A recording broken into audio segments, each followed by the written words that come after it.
Hello everyone, a very very good morning to all of you जी। कैसे हैं आप सभी लोग? आई होप सब लोग बहुत बढ़िया होंगे, बेहतरीन होंगे, जो एकदम मजे में होंगे। आज हम लोग हमारी पैथोफिजियोलॉजी की यूनिट नंबर फर्स्ट को हम लोग स्टार्ट करने जा रहे हैं, जहां पर हम लोगों को स्टडी करना हमारे किसके बारे में प्यारे गुड्डू गुड़िया हो, हमारे सेल इंजरी के बारे में। और जहां पर हम लोग बात करते हैं हमारे होम्योस्टेसिस सिस्टम के बारे में, जहां पर हम लोग हमारे स्टडी करते हैं हमारे फीडबैक सिस्टम के बारे में। क्योंकि कि आप लोगों ने होम्योस्टेसिस फीडबैक सिस्टम आपके पहले सेमेस्टर की एचएपी के अंदर भी पढ़ा हुआ है। अब सबसे पहले हम लोग ये जान लेते हैं कि जो हमारा पैथोफिजियोलॉजी सब्जेक्ट है, ये हमारा सब्जेक्ट है क्या आखिर। देखिएगा, अगर जो मैं पैथोफिजियोलॉजी सब्जेक्ट को बोलूं तो ये हमारा एचएपी का भाई है। जो हम लोग ह्यूमन एनाटॉमी एंड फिजियोलॉजी पढ़ते हैं, तो उसका छोटा भाई है हमारा कौन बेटा जी? पैथोफिजियोलॉजी। कैसे छोटा भाई है? देखिएगा, जब हम लोग हमारा ह्यूमन एनाटॉमी एंड फिजियोलॉजी पढ़ते हैं, तो वहां पर हम लोग क्या पढ़ते हैं? हमारे अलग अलग सिस्टम्स के बारे में पढ़ते हैं। जैसे आपने पहले सेमेस्टर में एचएपी के अंदर सेल के बारे में पढ़ा, टिश्यू के बारे में पढ़ा, स्केलेटन सिस्टम के बारे में पढ़ा, ब्लड के बारे में पढ़ा, है ना, आपका cardiovascular system, lymphatic system, peripheral nervous system, है ना, आई, ईयर, नोज, यानी कि अलग अलग सिस्टम्स के बारे में आप लोगों ने, हमने आपको पढ़ा है और आपने पढ़ा पहले सेमेस्टर में।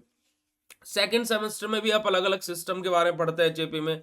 जैसे कि हमारा नर्वस सिस्टम हो गया, डाइजेस्टिव सिस्टम हो गया, हमारा रेस्पिरेटरी सिस्टम हो गया, रिप्रोडक्टिव सिस्टम हो गया, यूरिनरी सिस्टम हो गया, या फिर हमारा एंडोक्राइन सिस्टम हो गया। तो ऐसे अलग अलग सिस्टम्स के बारे में सेकेंड यूनिट में भी पढ़ते हैं। अब जो हमारी अलग अलग सिस्टम्स हैं, तो इन अलग अलग सिस्टम में होने वाली बीमारी, वो बीमारी की पैथोजेनेसिस कैसे होती है, साथ ही साथ उस बीमारी का हम लोग डायग्नोसिस कैसे कर सकते हैं, उस बीमारी के सिम्टम्स क्या क्या होते हैं, उस बीमारी का ट्रीटमेंट हम कैसे कर सकते हैं, और उस बीमारी के लिए हमें कौन कौन से टेस्ट अप्लाई करने पड़ते हैं, ये सब कुछ हम लोग यानी कि बीमारी के बारे में हम लोग क्या है हमारे पैथोफिजियोलॉजी सब्जेक्ट के अंदर पढ़ते हैं। फिर इनका बाप यानी कि इनके फादर आते हैं फोर्थ सेमेस्टर, जिसको हम बोलते हैं फार्माकोलॉजी और मेडिसिनल केमिस्ट्री। कि फिर इन बीमारियों को ठीक कैसे करना, तो उसके लिए कौन सी दवा दी जाएगी, तो हम लोग फार्माकोलॉजी के अंदर पढ़ते हैं। और वो दवा कैसे काम करेगी, क्या मैकेनिज्म ऑफ एक्शन रहेगा, वो हम लोग क्या बेटा जी हमारा फार्माकोलॉजी के अंदर पढ़ते हैं। और उस दवा को हमारी लैब के अंदर कैसे सिंथेसाइज किया जाएगा, कैसे बनाया जाएगा, ये हम लोग पढ़ते हैं हमारे मेडिसिनल केमिस्ट्री में। अगर जो वो दवा हमारी आयुर्वेदिक है, यानी कि हमारा नेचुरली अकरिंग है, यानी कि हमें जड़ी बूटी टाइप है हमारा, तो वो हम लोग फार्माकोग्नोसी के अंदर पढ़ते हैं। तो ऐसे हमारे हर एक सेमेस्टर इंटरलिंक्ड रहते हैं। इस वजह से मैं बोलता हूं कि आपको आपका बेसिक क्लियर करना बहुत ही ज्यादा जरूरी है। तो पैथोफिजियोलॉजी हमारा क्या है बेटा जी, आपको समझ में आ गया कि क्या इस सब्जेक्ट के अंदर हमें स्टडी करना है। तो चैट सेशन में एक बारी हर्ट वाला इमोजी भेज दीजिएगा। आप सभी लोगों को जय Shri Krishna, Radhe Radhe, a very very good morning to everyone. चलेगा जी, आज के सेशन को स्टार्ट करते हैं। देखिएगा, अगर जो मैं बेसिक इंट्रोडक्शन के बारे में बात करता हूं कि बेसिक इंट्रोडक्शन हमारा क्या है पैथोफिजियोलॉजी का, तो देखिएगा, पैथोफिजियोलॉजी इज अ मॉडर्न हमारा इंटरगेटिव हमारा biometrical science found on the basis and clinical research को हमारा concern with the mechanism responsible for the हमारा initiation, development and treatment of हमारा pathological process in human and animal. क्या बात बोलेगी बेटा जी? पैथोफिजियोलॉजी हमारा एक ऐसा मॉडर्न बायोमेट्रिक साइंस है ना। पैथोफिजियोलॉजी हमारा क्या बेटा जी, हमारा एक ऐसा मॉडर्न हमारा बायोमेट्रिक साइंस है, जो बेसिकली हमारा कहां पर पाया जाता है बेटा जी, हमारा जो फाउंड होता है हमारा ऑन द बेसिस और हमारा क्लिनिकल रिसर्च के बेसिस पर, है ना। किसके बेसिस पर बेटा जी? हमारा हमारा क्लिनिकल रिसर्च के बेसिस पर। अब यहाँ पर क्या बेटा जी, हमारा मैकेनिज्म क्या है, रिस्पॉन्सिबल है किसकी वजह से बेटा जी? हमारा बेसिकली इनिशिएशन, यानी कि कोई भी बीमारी कैसे हमारी इनिशिएट हो रही है, कैसे वो स्टार्ट हो रही है, उस बीमारी का डेवलपमेंट कैसे हो रहा है, और उसका हम लोग ट्रीटमेंट कैसे कर रहे हैं, है ना, पैथोलॉजिकली। और क्या है वो, क्या किस प्रोसेस के थ्रू हमारी बॉडी के ऊपर या फिर ह्यूमन बींग्स या फिर हमारे एनिमल्स के ऊपर कैसे काम कर रहे हैं, यानी कि क्या कि हमारा पैथोफिजियोलॉजी एक ऐसी बायोमेडिकल हमारी साइंस है, जहां पर हम लोग क्लिनिकल रिसर्च बेसिकली हमारा चेक करते हैं। साथ ही साथ हमारा जो इसका मैकेनिज्म है वो रिस्पॉन्सिबल रहता है किसी भी बीमारी के इनिशिएशन पर या फिर उसके डेवलपमेंट पर या फिर उसके ट्रीटमेंट पर। ठीक है जी, हमारा किसके द्वारा, पैथोलॉजिकली। ठीक है जी, अब ये प्रोसेस हमारे किसके अंदर चलती है, तो ह्यूमन बींग्स के अंदर, यानी कि जैसे आप और हम है, या फिर एनिमल्स के अंदर, यानी कि जो हमारे जंगली जानवर है। ठीक है जी, there are two separate medical field involve in हमारा पैथोफिजियोलॉजी। देख हमारे क्या बेटे जी, हमारा दो हमारे अलग अलग मेडिकल फील्ड इन्वॉल्व होते हैं पैथोफिजियोलॉजी में। एक हमारा क्या होता है बेटे, हमारा क्या होता है बेटे, हमारा फिजियोलॉजी, जिसका हम लोग क्या करते हैं बेटे, हमारा बॉडी और उसके फंक्शन की स्टडी करते हैं। और दूसरा हमारा क्या होता है बेटे जी, पैथोलॉजी, जहां पर हम लोग डिसीज और उसके इंपैक्ट क्या है बॉडी पर, उसकी स्टडी करते हैं। क्या बात बोलिए बेटे जी, कि दो मेडिकल फील्ड हमारे इन्वॉल्व रहते हैं पैथोफिजियोलॉजी में। एक होता है हमारा फिजियोलॉजी, जहां पर हमारी बॉडी को हम लोग स्टडी करते हैं और उसके बॉडी के फंक्शन को स्टडी करते हैं। और एक होता है हमारा पैथोलॉजी, जहां पर हम लोग क्या बेटे, हमारी डिसीज यानी कि जो बीमारी है और उसका बॉडी के ऊपर क्या इंपैक्ट हो रहा है, उसको हम लोग बेसिकली स्टडी करते हैं। तो पैथोफिजियोलॉजी को हम लोग दो वर्ड में तोड़े हैं, एक पैथो और एक फिजियोलॉजी। पैथो मतलब क्या होगा बेटा जी, हमारी बॉडी के अंदर होने वाली बीमारी को हम लोग क्या कर रहे हैं बेटा जी, उसका क्या इंपैक्ट हो रहा है बॉडी के ऊपर, है ना, उसको हम लोग चेक कर रहे हैं। साथ ही साथ फिजियोलॉजी का मतलब क्या होता है बेटा जी, जो हमारी बॉडी है उसका फंक्शन क्या है। ठीक है जी, चलेगा। When combined, pathophysiology mean to know the way in which a disease progresses and to predict the next stage of a disease, which provides हमारा appropriate care to the patient। अब अगर जो देखो पैथोफिजियोलॉजी को मैंने दो वर्ड में तोड़ा, है ना, एक हमारा पैथो और एक फिजियोलॉजी, है ना। पैथो का मतलब क्या होगा कि जो हमारी डिसीज है और उस डिसीज का हमारी बॉडी के ऊपर क्या इंपैक्ट हो रहा है। दूसरा हमारा क्या बेटा जी, फिजियोलॉजी, यानी कि हमारे जो बॉडी है उसका फंक्शन क्या है। तो ओवरऑल पैथोफिजियोलॉजी का मतलब क्या हो गया, कि हमारा डिसीज क्या क्या स्टेज है उसको पता लगाना, साथ ही साथ हमारी डिसीज किस स्पीड से बढ़ रही है बॉडी के अंदर उसका पता लगाना, और नेक्स्ट स्टेज क्या होगी उस बीमारी की उसके बारे में पहले से प्रिडिक्ट करना, पहले से अनुमान लगा करके उसके अकॉर्डिंग पेशेंट को ट्रीटमेंट देना, ताकि कि पेशेंट को उस पर्टिकुलर बीमारी से राहत मिल सके, रिलीफ मिल सके। ठीक है जी, चलिए अब देखिएगा बायोलॉजी टर्म के बारे में यहाँ पर बात हुई है। तो biology is a natural science हमारी, है ना, बायोलॉजी हमारी क्या होता है बेटा जी, नेचुरल साइंस होती है। It is the study of life and living organism including there structure, function, growth, है ना, इवोल्यूशन, डिस्ट्रीब्यूशन एंड हमारा क्या बेटा, हमारा टॉक्सिमनी। हमारा पैथोलॉजी हमारा process being frequently at the cell level. क्या बात बोलेगी बेटा जी, क्या अगर जो हम लोग बायोलॉजी की बात करें, तो बायोलॉजी क्या होता है, हमारा एक नेचुरल साइंस होता है, जहां पर हम लोग हमारे स्टडी करते हैं किसके बारे में बेटा जी, लाइफ के बारे में, और जो लिविंग ऑर्गेनिज्म रहते हैं और उनके क्या बेटा जी, जो लिविंग ऑर्गेनिज्म के जो स्ट्रक्चर है, जो उनके फंक्शन है, जो उनकी ग्रोथ हो रही है, जो वहां पर इवोल्यूशन हमें देखने को मिल रहा है, जो डिस्ट्रीब्यूशन में देखने को मिल रहा है, इन सब की हम लोग स्टडी करते हैं किसके अंदर, बायोलॉजी के अंदर। वहीं पर हम लोग जो पैथोजेनिकल हमारा अगर जो हम लोग प्रोसेसेस की बात करें, तो हमारे फ्रिक्वेंटली कहां पर होते हैं, जो हमारे सेलुलर लेवल पर होते हैं। अब अगर जो हम लोग बात करें एनाटोमी एंड हिस्टोलॉजी के बारे में, अब देखिए एनाटोमी एंड हिस्टोलॉजी, हिस्टोलॉजी बेटा जी हमारा क्या होता है, बेसिकली हमारा हिस्टोलॉजी क्या होता है, हमारा स्टडी करना किसके बेटा जी, हमारा टिश्यूज के बारे में, किसके बारे में, टिश्यूज के बारे में स्टडी करना।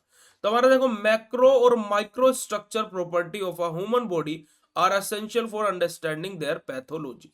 क्या है कि हमारा जो मैक्रो और जो माइक्रो स्ट्रक्चर होते हैं और जो उनकी प्रॉपर्टीज होती है ह्यूमन बॉडी के अंदर, उनके बारे में जानना जरूरी होता है ना, essential for understanding pathology. Pathology को समझने के लिए जो हमारे मैक्रो और जो माइक्रो स्ट्रक्चर्स होते हैं हमारी बॉडी के, ह्यूमन बॉडी के अंदर, उनकी प्रॉपर्टीज को जानना बेहद ज्यादा आवश्यक होता है। ठीक है जी, चलेगा। अब देखिएगा बायोकेमिस्ट्री क्या होता है भाई। बायोकेमिस्ट्री हमारे क्या बेटा जी, ऐसी ब्रांच होती है किसकी बेटा जी, हमारी साइंस की ऐसी ब्रांच होती है जहां पर हम लोग क्या है कि जो केमिकल प्रोसेस किसी लिविंग थिंग्स के अंदर, देखो बायो यानी कि हमारा बायोलॉजी यानी कि लिविंग ऑर्गेनिज्म, केमिस्ट्री मतलब हमारा केमिस्ट्री, कि जो भी केमिकल रिएक्शन हमारे बायोलॉजिकल सिस्टम के अंदर चल रही है, जो भी केमिकल रिएक्शन हमारे लिविंग ऑर्गेनिज्म के अंदर चल रही है, उसी की स्टडी करना हमारा क्या कहलाता है, बायोकेमिस्ट्री कहलाता है। तो देखिएगा biochemistry is the branch of science that explore the chemical process within and related to the living organism, के लिविंग ऑर्गेनिज्म से रिलेटेड जितनी भी हमारी केमिकल प्रोसेसेस है उनको एक्सप्लोर करना ही हमारा क्या कहलाता है बेटा जी, हमारा बायोकेमिस्ट्री कहलाता है। ठीक है, बायोकेमिस्ट्री हमारा सब्जेक्ट है, हमारा BP 203T बायोकेमिस्ट्री, जो कि हम लोग एक यूनिट अपनी कवर कर चुके हैं। तो वो आप लोगों को पता भी होगा। ठीक है जी प्यारे बच्चों, चलिए। It is a laboratory basic science that bring together biological and chemical. अब क्या बेटा जी, हमारा ऐसा साइंस होता है, ऐसा हमारा क्या साइंस का ऐसा हमारा बेसिक साइंस है हमारा बेटा जी बायोकेमिस्ट्री, जहां पर हम लोग बायो यानी कि बायोलॉजी और केमिस्ट्री मतलब केमिस्ट्री दोनों को एक साथ में बढ़ते हैं। इसी वजह से मैंने आप लोगों को क्या बताया कि बायोकेमिस्ट्री का मतलब हमारा क्या होता है बेटा जी, हमारा बेसिकली लिविंग ऑर्गेनिज्म के अंदर होने वाली जितनी भी केमिकल रिएक्शंस हैं उनकी स्टडी करना ही हमारा क्या कहलाता है, बायोकेमिस्ट्री कहलाता है। ठीक है जी, चलिएगा।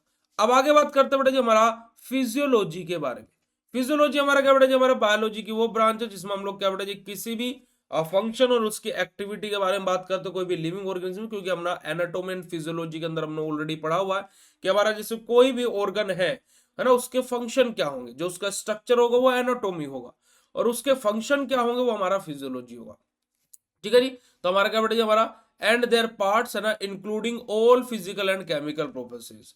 It is helpful to recognise हमारा पैथोलॉजिक हमारा फंक्शन, कि हमारा किसमें हेल्प करता है बेटा जी, हमारा पैथोलॉजिक फंक्शन को रिकॉग्नाइज करने में हेल्प करता है। ठीक है जी, अब बात करते हैं बेटा जी जो हमारा पैथोफिजियोलॉजी होता है उसकी स्टडी की हमें नीड क्यों पड़ती है, क्यों आवश्यकता पड़ती है। सबसे पहला देखेगा बेटा जी हमारा what are the causes of the disease and why the disease is developing, कि हमारा डिसीज होने के कारण क्या है ना, कोजेज क्या है, कारण क्या है, और साथ ही साथ बीमारी हो क्यों रही है, क्यों डेवलप हो रही है, इसको स्टडी करने में हमारी हेल्प करता है। साथ ही साथ हमारा mechanism responsible for disease onset, हमारा हमारा प्रोग्रेशन एंड रिकवरी, हमारा कि हमारा क्या मैकेनिज्म है डिसीज का। सबसे पहली चीज तो हमें पैथोफिजियोलॉजी में पता करनी रहती है किसी भी बीमारी की कि क्यों बीमारी हो रही है। साथ ही साथ जो हमारे डिसीज है ना, उसके ऊपर हमारा क्या है, क्या मैकेनिज्म हमारा रिस्पॉन्सिबल हो रहा है डिसीज के लिए, हमारा प्रोग्रेशन रिपोर्ट क्या है कि क्या प्रोग्रेस हो रही है जो हम ट्रीटमेंट देख रहे हैं, और जो पेशेंट है उसकी रिकवरी कैसे हो रही है, भाई फास्ट रिकवरी हो रही है, स्लो रिकवरी हो रही है, सब कुछ हम लोग पैथोफिजियोलॉजी के अंदर ही हमारा देखते हैं। साथ ही साथ हमारा what are the mechanism responsible for development of symptoms and sign of disease, हमारा अब एक तरीका ये भी है पैथोफिजियोलॉजी का यूज करने का कि जैसे कोई बीमारी पकड़ में नहीं आ रही है तो हमारा क्या बेटा जी बेसिकली हमारा ऐसा मैकेनिज्म अप्लाई करना कि बीमारी किस वजह से हो रही है, क्या रीजन है, उसको डेवलप हम लोग कर रहे हैं, है ना, क्या सिम्टम्स है बीमारी के, या फिर जो डिसीज के कुछ साइंस हम लोगों को पता लग सके।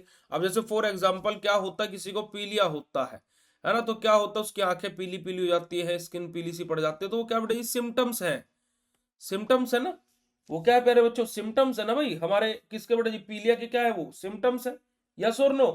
तो वही बात यहाँ पर हुई है। तो पैथोफिजियोलॉजी क्या होता है कि हमारा डिसीज डेवलप कैसे हो रही है, उसके कोजेस क्या क्या, उसके कारण क्या क्या, उसके बारे में पता करना। साथ ही साथ जो हमारी डिसीज है जिस पर हम लोग ऑनसेट ऑफ एक्शन अपना देख रहे हैं कि जो हम लोग अपना उसके लिए ट्रीटमेंट दे रहे हैं कि हमें तुरंत उस पर हमारा राहत हमें देखने को मिल रही है, या फिर हमारी प्रोग्रेस रिपोर्ट क्या है, या फिर पेशेंट की रिकवरी कैसी हो रही है। जैसे आपने देखा होगा कि पेशेंट जल्दी रिकवर कर रहा है, डॉक्टर ऐसा बोलता है ना, या फिर आपने देखा होगा कि डॉक्टर बोलता है कि देखिए दवाइयाँ काम तो कर रही है पर लेकिन पेशेंट इतनी अच्छे से रिकवरी नहीं कर पा रहा है।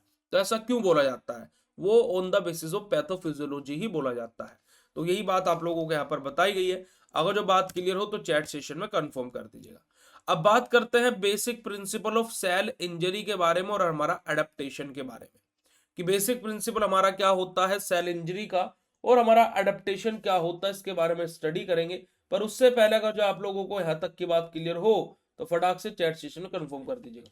अब हम लोग बात करते हैं इंट्रोडक्शन टू होम्योस्टेसिस के बारे में, कि होम्योस्टेसिस का हमारा इंट्रोडक्शन क्या होता है। देखिए होम्योस्टेसिस मैंने आप लोगों को ये फर्स्ट सेमेस्टर के अंदर भी पढ़ाया था, आप लोगों ने फर्स्ट सेमेस्टर के अंदर भी इस टर्म को पढ़ा होगा 101%, आप लोगों ने एचएपी की पहली यूनिट के अंदर ये टॉपिक है होम्योस्टेसिस। यानी कि क्या हमारा बेटा जी, हमारा कोई भी हमारा बॉडी का क्या है कि ऐसा डिसफंक्शन हो जाना और वो वापस से अपना आप ही नॉर्मल आ जाना।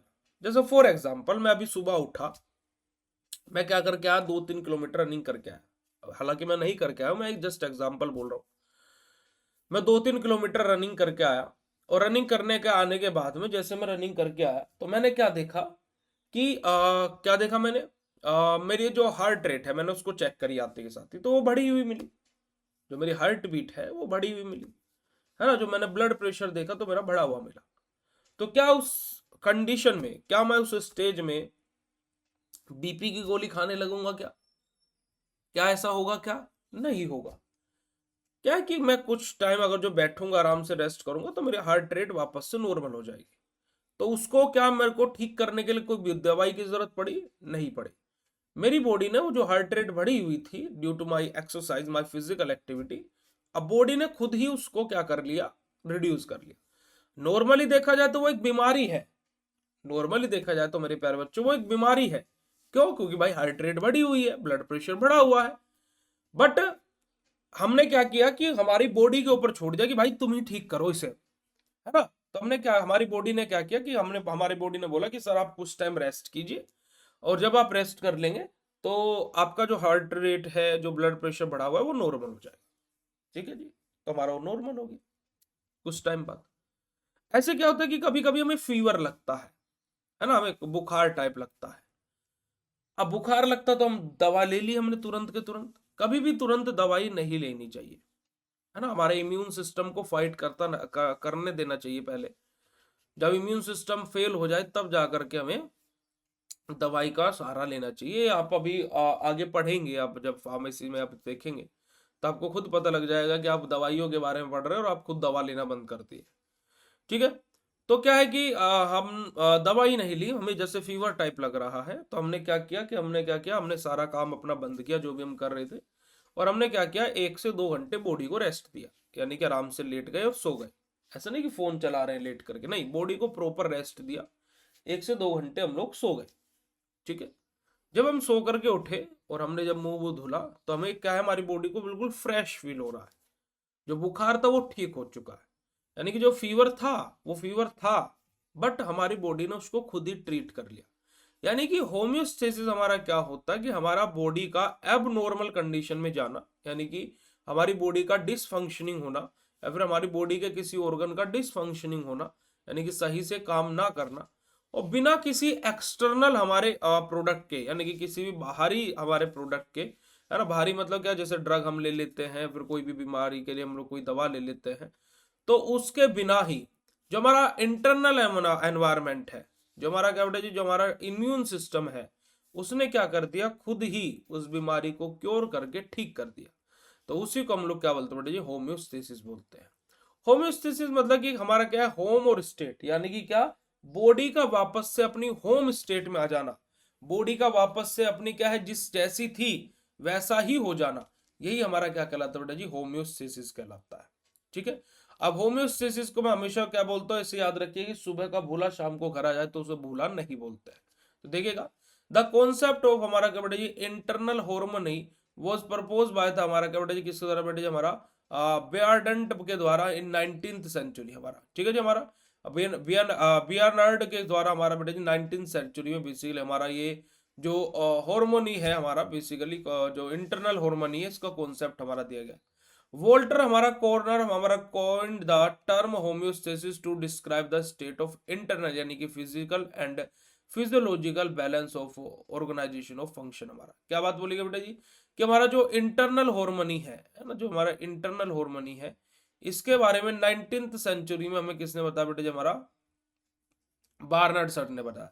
और वहीं पर जो हमारे वोल्टर सर थे, उन्होंने बेसिकली में होम्योस्टेसिस टर्म को इंट्रोड्यूस किया, और जो जो कि उन्होंने क्या बताया बेटा जी, हमारा इंटरनल हमारा जो बैलेंस सिस्टम होता है ना, स्टेट ऑफ इंटरनल बैलेंस और ऑर्गेनाइजेशन ऑफ फंक्शन हमारा, कि उसको क्या बेटा जी, हमारा बैलेंस रखना, जो हमारा क्या फिजिकल या फिर फिजियोलॉजिकल और जो हमारा बेटा जी हमारा साइकोलॉजिकल जो हमारा फैक्टर होता है, उनको नॉर्मली बैलेंस करना, ये हमारा किसने बताया बेटा जी, हमारा वोल्टर सर ने बताया। और उन्होंने क्या है, होम्योस्टेसिस टर्म से इंट्रोड्यूस करवाया।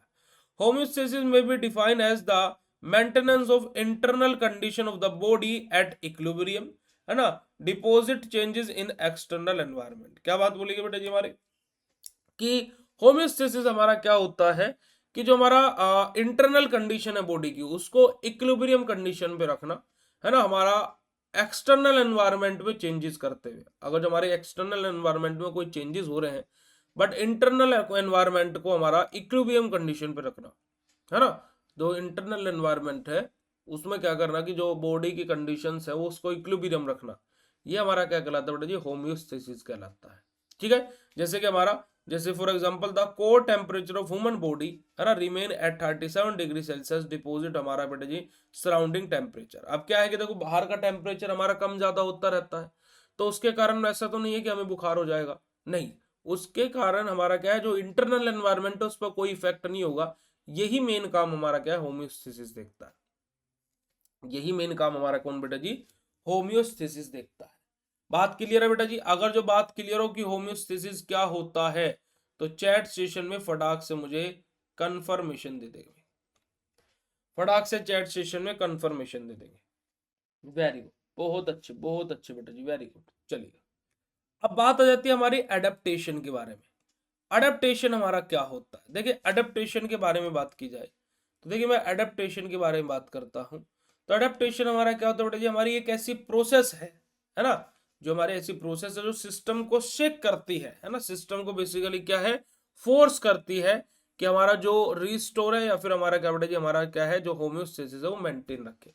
तो देखिएगा हमारा adaptation refers to process by which a system seeks to restore और रिमेन हमारा मेंटेन होम्योस्टेसिस। क्या है कि अडेप्टेशन हमारा क्या बेटा जी हमारा किसको रेफर करे बेटा जी? हमारी ऐसी प्रोसेस को जिसके अंदर जो हमारा सिस्टम है वो वापस से क्या बेटा जी हमारा क्या रिस्टोर या फिर मेंटेन कर सके किसको बेटा जी हमारे होम्योस्टेसिस को।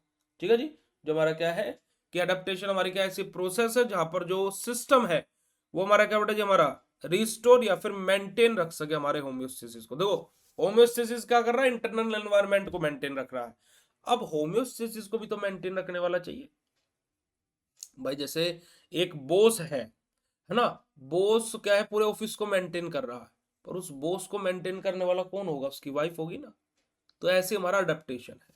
ठीक है जी, हमारा अडेप्टिव मैकेनिज्म में also be refer to as बेटा जी हमारा कॉम्प्लीमेंट्री या फिर हमारा क्या बेटा जी हमारा कॉम्पनसेटरी मैकेनिज्म हमारा होम्योस्टेटिक मैकेनिज्म अपना और कंट्रोल एंड रेगुलेटरी मैकेनिज्म के तौर पर भी हमारा ये अडेप्टेशन वर्क करता है। थ्रू हमारा अडेप्टेशन में भी हमारा फिजियोलॉजिकल है ना, हमारा साइकोलॉजिकल और हमारा बिहेवियरल हमारा इन सिस्टम टर्मिनोलॉजी अडेप्टिव हमारा mechanism are the example of feedback to the system and may be represented by either negative और पॉजिटिव फीडबैक लूप्स। क्या बात बोलेगी बेटा जी? क्या जो अगर जो एडेप्टेशन की बात की जाए तो एडेप्टेशन हमारा क्या करते हैं बेटा जी? हमारा बेसिकली फिजियोलॉजिकल हमारा साइकोलॉजिकल जो हमारा बिहेवियरल जो हमारे सिस्टम होते हैं उन टर्मिनोलॉजी को भी हमारा यहाँ पर क्या बेटा जी अडेप्ट हमारा मैकेनिज्म हमारा करता है। जहां पर मेनली हमारे बात आ जाती है हमारी फीडबैक सिस्टम के बारे में, और ये हमारा रिप्रेजेंट किसके द्वारा होता है बेटा? हमारा पॉजिटिव फीडबैक और नेगेटिव फीडबैक सिस्टम के द्वारा।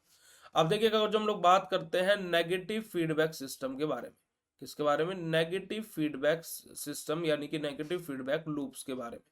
तो नियरली और फिजियोलॉजिकल हमारा adaptive response are negative feedback loop, कि लगभग जितने भी हमारे क्या बेटा फिजियोलॉजिकल एडेप्टिव रिस्पॉन्सेज जो हमारे होते हैं वो लगभग सभी के सभी हमारे क्या होते हैं बेटा जी नेगेटिव फीडबैक लूप होते हैं। सभी के सभी क्या होते हैं बेटा जी हमारे नेगेटिव फीडबैक लूप होते हैं। चलिए जी, यहाँ पर क्या होता है? द प्रोसेस एक्ट एज हमारा रिस्टोर हमारा homeostasis by including changes in the opposite direction of force हमारा प्रिडिबिंग हमारा द सिस्टम। जैसे for example if injury with हमारा क्या बेटा हमारा hormones cause are decrease in blood pressure है ना, हमारा sensors in blood vessels activate हमारा न्यूट्रल हमारा response that cause increase in the cardiac pumping and हमारा क्या बेटा हमारा कॉन्ट्रैक्शन ऑफ ब्लड वेसल। क्या बात बोलेगी बेटा जी? कि अगर जो जैसे कि हमारा नेगेटिव फीडबैक सिस्टम का अगर जो एग्जांपल की बात की जाए तो जैसे हमारा क्या कोई डिसीज कोज हुई हमारे ब्लड प्रेशर से रिलेटेड, वहां पर हमारा क्या होगा? जैसे हमारा क्या कोई डिसीज कोज हुई ब्लड प्रेशर से रिलेटेड, तो वहां पर क्या होगा बेटा जी? हमारा जो क्या है बेटा जी हमारा सेंसर्स जो हमारे ब्लड के रहेंगे है ना ब्लड वेसल्स में वो एक्टिवेट होंगे, जहां से हमारा न्यूट्रल रिस्पॉन्स हमें देखने को मिलेगा, जिस कारणवश हमारा क्या होगा बेटा जी हमारा कार्डिक पंप में हमारा क्या बेटा जी क्या क्या होगा बेटा जी हमारा कार्डिक पंप हमारा इंक्रीज होगा, और जहां से हमें ब्लड वेसल्स का कॉन्ट्रैक्शन देखने को मिलेगा।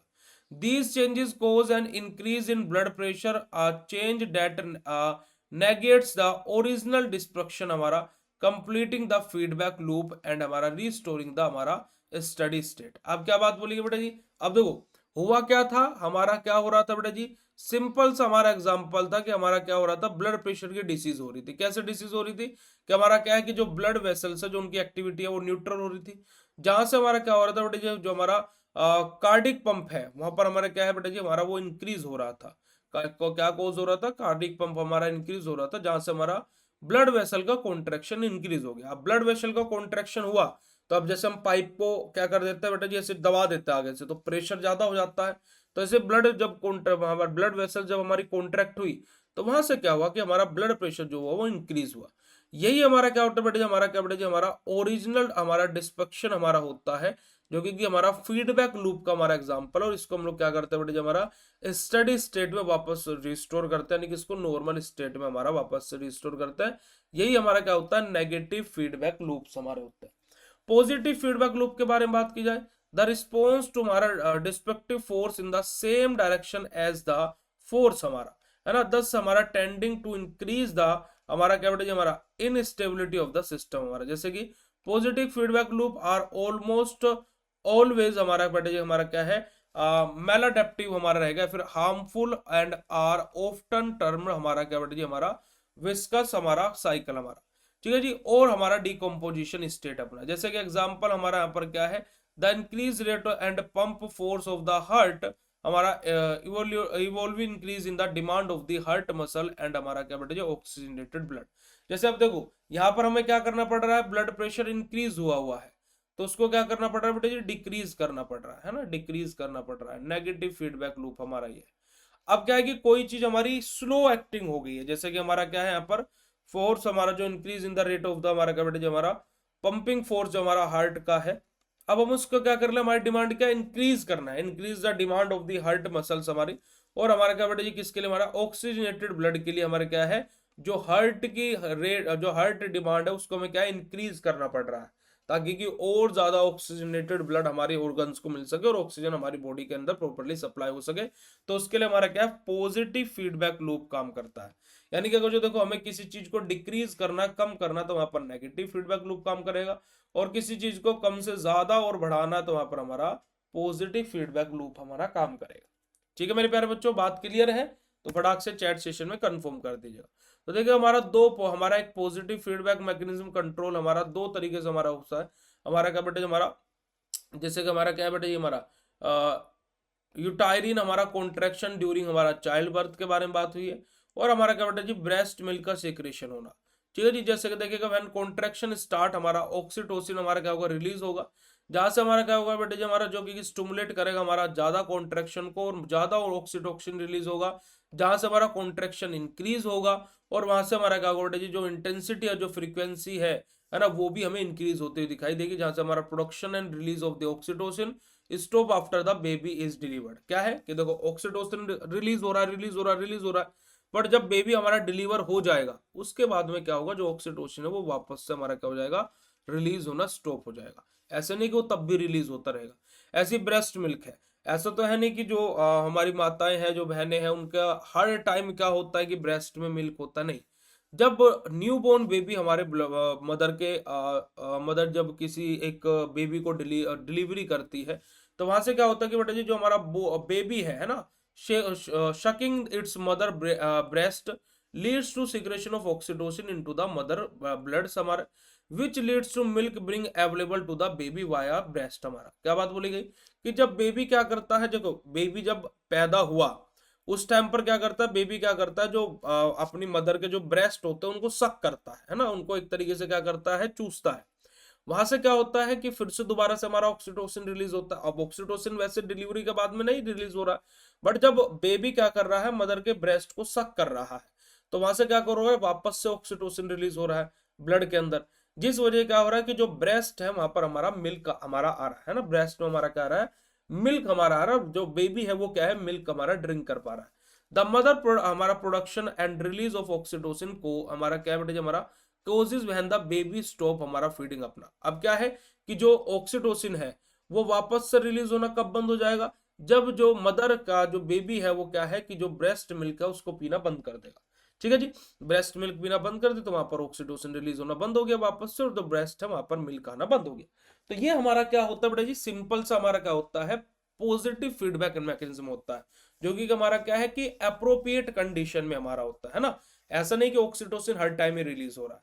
समझ में आ रही बात बेटे जी? अब देखिएगा नेगेटिव और पॉजिटिव फीडबैक सिस्टम के मैकेनिज्म में बहुत ही सिंपल सा डिफरेंस है कि हमारा नेगेटिव फीडबैक सिस्टम हमारा क्या बेटा जी, मोस्ट कंट्रोल मैकेनिज्म हमारा होता है ह्यूमन बॉडी का, और जो कि हमारा नेगेटिव फीडबैक मैकेनिज्म के तौर पर काम करता है। वहीं पर हमारा पॉजिटिव फीडबैक मैकेनिज्म हमारा क्या बेटा जी, इनहेंस द ओरिजिनल स्टिमुलाइज, और हमारा वहां से क्या करता है बेटा जी, हमारा एक्टिविटी को एक्सक्लीरेट करता है।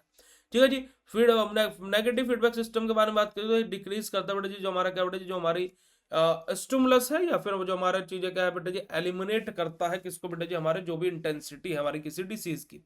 वहीं पर ही हमारा क्या बेटा जी, हमारा जो पॉजिटिव फीडबैक सिस्टम है वो क्या करता है बेटा जी, हमारा सेम डायरेक्शन में हमारा टारगेट करता है और एक्सप्लोर करता है रिस्पॉन्सेज को। हमारा नेगेटिव फीडबैक क्या था, अपोजिट डायरेक्शन में काम करता है।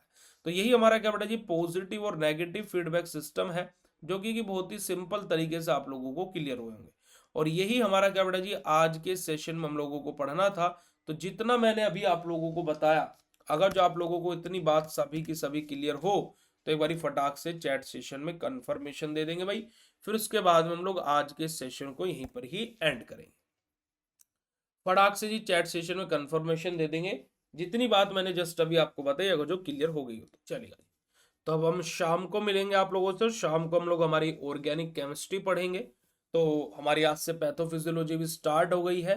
तो thank you so much for joining this session. Bye bye everyone, have a nice day to all of you, love you all बच्चा जी। शुक्रिया, नमस्कार, जय हिंद। और अब से आप लोगों की सुबह और शाम दोनों टाइम ही क्लासेस हुआ करेंगी, है ना। तो हम लोग शाम की क्लास, मैं कोशिश कर रहा हूँ कि शाम की क्लास मैं पैनल के थ्रू ही लूँ। तो बिल्कुल हम लोग बिल्कुल वैसी कोशिश में लगे हुए हैं। चलेगा जी, तो मिलता है फिर आप लोगों से शाम को मेरे प्यारे बच्चों। थैंक यू सो मच, शुक्रिया, नमस्कार, जय हिंद।